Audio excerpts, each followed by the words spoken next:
বৃহস্পতিবার পবিত্র রাতে কেউ যদি এই দোয়াটি 100 বার পরে কোনো দিন পৃথিবীর কোনো মানুষের কাছে তার হাত পাততে হবে না। পৃথিবীর সব কিছু তার পায়ের নিচে আল্লাহ হাজির করে দিবেন।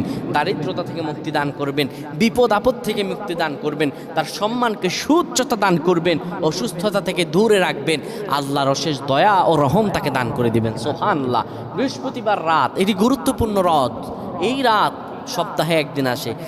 আরবিতে রাত আগে আসে, দিন পরে আসে। সুতরাং বৃহস্পতিবারের যে দিন গিয়ে রাত, এটি বৃহস্পতিবার রাত নয়, এটি শুক্রবারের রাত, এটি জুমাবারের রাত, এটি দোয়া কবুলের রাত, আল্লাহর কাছাকাছি হওয়ার রাত। সুবহানাল্লাহ।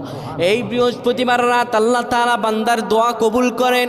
কেউ যদি বৃহস্পতিবার রাতে ঈশা নামাজের পরে পবিত্র হয়ে ইয়া হাইয়ু ইয়া হাইয়ু ইয়া হাইয়ু ইয়া রফিয়ু ইয়া রফিয়ু ইয়া রফিয়ু এই দোয়াগুলো পড়তে পারে 100 বার, আল্লাহ রাব্বুল আলামিন তার